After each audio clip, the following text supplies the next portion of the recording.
जय जय रघुवीर समर्थ। बघा, येणाऱ्या 2 ऑक्टोबरला दसरा आहे, तरी सर्वांना विजयादशमी दसऱ्याच्या खूप खूप शुभेच्छा। बघा, समर्थ आपल्याला विजयादशमी दसरा निमित्त विशेष निरूपण सांगतात।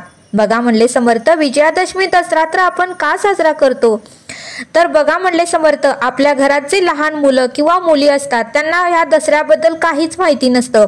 बघा, ते पहिलीला दुसरीला असतात, बघा त्यांना या सणाबद्दल काहीच माहिती नसतं। जर आपण त्यांना सर्व काही माहिती सांगितली तर बघा म्हणले समर्थ, त्यांनाही सणाचं महत्त्व कळेल। आणि म्हणूनच समर्थ म्हणतात की आपल्या घरातील लहान मुलांना आपण सर्व सणाची माहिती सांगितली पाहिजे, असं समर्थांनी आपल्याला इथे सांगितलं। बघा म्हणले समर्थ, विजयादशमी दसरा तर आपण का साजरा करतो? देवी दुर्गाने महिषासूर या राक्षसाचा त्या दिवशी अंत केला, या राक्षसाला मारून धर्माचे रक्षण केले। आणि म्हणूनच या दिवशी आपट्याचे पाने एकमेकांना देऊन हा सण साजरा करतो, असं समर्थांनी आपल्याला इथे सांगितलं। बघा, महिषासूर राक्षस हा खूप भयानक होता आणि सर्व देवांनी प्रयत्न केले तरीही त्याचा अंत झाला नाही। आणि शेवटी मात्र देवी दुर्गाने या महिषासूर राक्षसाचा अंत केला आणि या राक्षसाला मारून धर्माचे रक्षण केले। आणि म्हणूनच आपण या दिवशी विजयादशमी दसरा म्हणून साजरा करतो, असं समर्थांनी आपल्याला इथे सांगितलं। बघा, या दिवशी वहीचे पूजन केले जाते। घरामध्ये जे काही यंत्र आपल्या उपयोगाचे आहेत त्या सर्व यंत्रांची पूजा केली जाते, मशीनची पूजा केली जाते। या दिवशी जे काही आपल्या घरामध्ये उपयोगी वस्तू आहेत त्या सर्वांची या दिवशी पूजा केली जाते, असं समर्थांनी आपल्याला इथे सांगितलं। बघा, विजयादशमी दसरा हा 3.5 मुहूर्तापैकी एक मुहूर्त आहे आणि विजयादशमी दसऱ्याला नवीन कार्याचीही सुरुवात केली जाते। याच दसऱ्या दिवशी नवीन कार्याचीही सुरुवात केली जाते। म्हणजे एखादं जर नवीन दुकान ओपन करायचं असेल तर त्याची सुरुवात सुद्धा या दिवशी केली जाते। नवीन वाहने खरेदी केली जातात, कपड्यांची खरेदी केली जाते, सोन्याची खरेदी केली जाते, कारण हा 3.5 मुहूर्तापैकी एक मुहूर्त आहे, असं समर्थांनी आपल्याला इथे सांगितलं। बघा म्हणले समर्थ, या दिवसाला का महत्त्व आहे? कारण या दिवशी बघा म्हणले समर्थ, पांडव अज्ञातवास संपून परत निघाले आणि पांडवांनी अज्ञातवास जाण्यापूर्वी आपले सर्व शस्त्र शमीच्या झाडावरती लपवून ठेवले होते। अज्ञातवास जाण्यापूर्वी आपली सर्व शस्त्रे शमीच्या झाडावरती लपवून ठेवले होते आणि त्यामुळेच या दिवशी शमीच्या झाडाचीही पूजा केली जाते। या दिवशी शमीच्या झाडाचीही पूजा केली जाते। आणि ज्या दिवशी ते अज्ञातवास संपून परत येत होते त्यावेळेस त्यांनी ते शस्त्र परत आपल्याकडे घेतले, म्हणूनच या दिवशी शमीच्या झाडाचीही पूजा केली जाते, असं समर्थांनी आपल्याला ते सांगितलं। बघा म्हणले समर्थ, ज्यावेळेस रावणाने सीतेचे अपहरण केले होते आणि सीतेला लंकेत घेऊन गेले आणि मग मात्र भगवान रामाने रावणाला सांगितलं की तू सीतेला सन्मानाने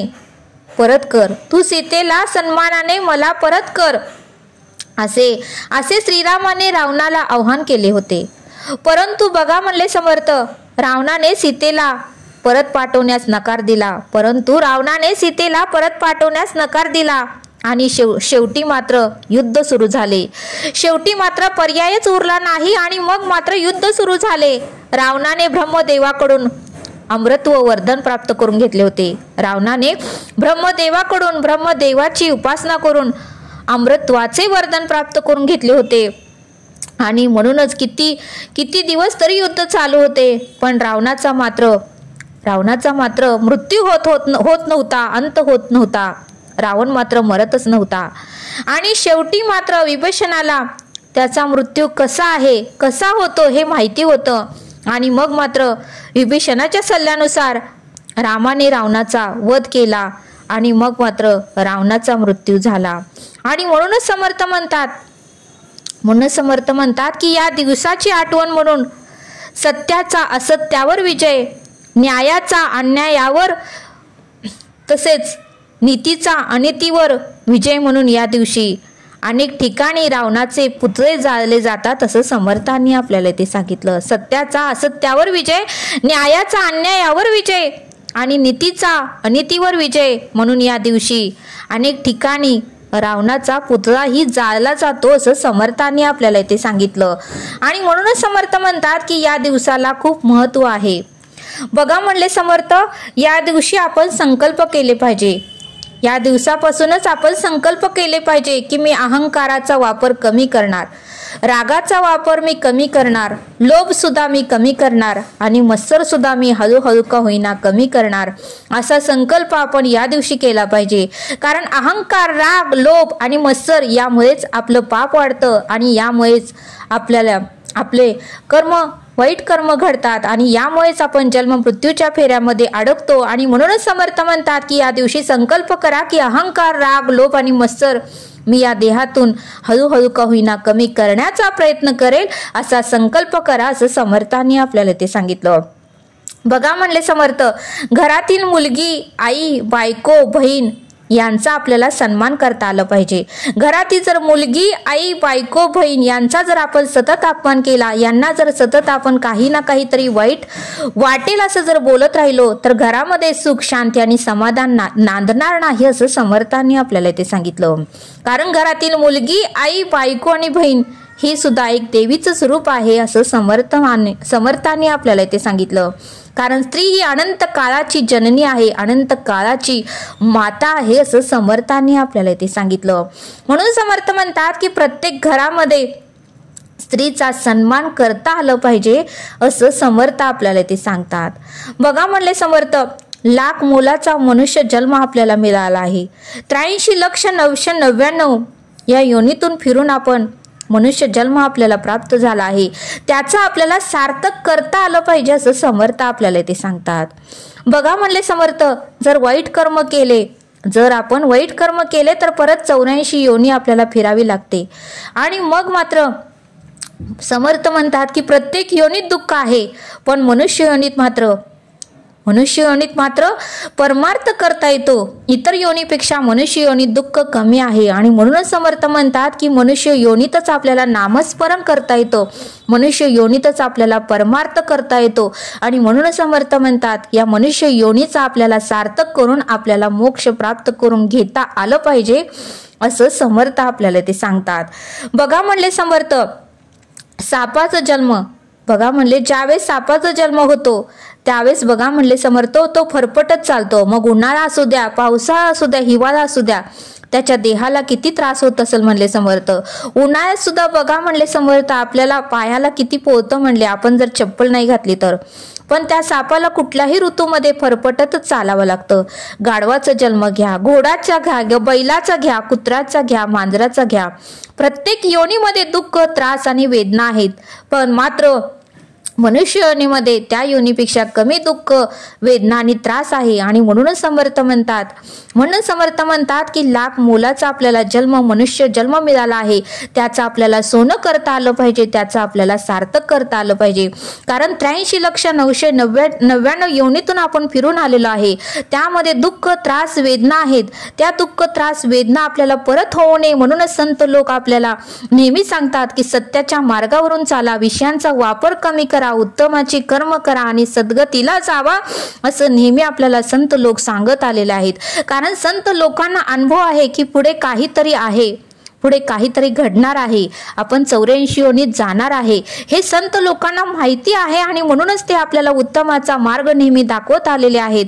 पण आपण मात्र त्या मार्गाने जात नाही, आपण मात्र चोरी करतो, आपण मात्र काळा पैसा मिळवतो, आपण मात्र कुकर्म करतो आणि परत आपली 84 योनी आपण स्वतःच बुकिंग करतो असं समर्थांनी आपल्याला ते सांगितलं. आणि त्या योनीत जर जायचं नसेल तर आपल्याला देवाला शरण जाता आलं पाहिजे. कारण परब्रह्म ईश्वर म्हणतो काहीही आपल्या सोबत येणार नाही, सोबत येते ते आपण केलेले उत्तमाची कर्म, आपण केलेलं नामस्मरण, आपण केलेलं सत्कर्म आपल्या बरोबर ही पुण्याई येणार आहे असं समर्थ आपल्याला ते सांगतात. म्हणून समर्थ म्हणतात की देह, मन, इंद्रिय या गोष्टीकडे सुद्धा आपल्याला लक्ष देता आलं पाहिजे। हे इंद्रियाने सुद्धा उत्तमाची कर्म केली पाहिजे, मनाने सुद्धा उत्तमाचे विचार केलं पाहिजे असं समर्थांनी आपल्याला ते सांगितलं। बघा म्हणले समर्थ, हा जो देह आहे हा आपल्याला टेम्पररी मिळालेला आहे, एक ना एक दिवस याचा मृत्यू होणार आहे। त्यामुळे समर्थ म्हणतात की शाश्वत काय आहे याचा सुद्धा आपण शेवटी जाऊन विचार केला पाहिजे। बघा म्हणले समर्थ, आपण जरा काही त्रास झाला तर आत्महत्या करतो। बघा म्हणले समर्थ, आपल्याला आत्महत्या करण्याचा काहीही अधिकार नाही, कारण हा देह हा अंतरेचा आत्मा परब्रह्म ईश्वराचा आहे। त्यामुळे या देहाला संपवून टाकण्याचा अधिकार आपल्याला नाही। आणि जर आपण या देहाला संपवून टाकलं किंवा आत्महत्या जर आपण केली तर आपल्याला 83,999 योनीमध्ये परब्रह्म ईश्वर परत पाठवतो। म्हणून आपल्याला जर ती योनी नको असेल तर आत्महत्या कधीही करू नका। जे आपल्या आयुष्यामध्ये आपल्याला भोग आहेत ते भोगूनच आपल्याला संपवावे लागणार आहेत। आपल्याला ते भोग भोगताना खूप त्रास होतो, आपल्याला वाटतं नाही आता मला हे सहन होत नाही, मी आत्महत्या करणार, पण आत्महत्या केल्यानंतर त्याच्यापेक्षाही दुप्पट तिप्पट त्रास आपल्याला होणार आहे। म्हणून समर्थ म्हणतात की कधीही आत्महत्या करण्याचा विचार करू नका असं समर्थ आपल्याला ते सांगतात। बघा म्हणले समर्थ, कधीही श्रीमंत आले तरी माजू नका आणि गरिबी आले तरी लाजू नका। जे काही दिवस येतात त्या दिवसाला आपल्याला सामोरे जात आलं पाहिजे। श्रीमंत जरी झालो तर अहंकार बाळगू नका। श्रीमंत जरी झालो तर 1 रुपयाही नेऊ शकत नाही आणि गरीब जरी झालो तरी 1 रुपयाही नेऊ शकत नाही। म्हणून म्हणले समर्थ, श्रीमंत जरी झालो तरी माजू नका आणि गरिबी जरी आली तरी लाजू नका। प्रत्येक दिवसाची सुरुवात ही आपल्याला आनंदाने करता आली पाहिजे असं समर्थांनी आपल्याला ते सांगितलं। म्हणून समर्थ म्हणतात की जे आपण जमिनीमध्ये पेरतो तेच उगवणार आहे। म्हणून समर्थ म्हणतात की इतराच्या अंतकरणाला लागेल धक्का अशी वर्तणूक करू नका।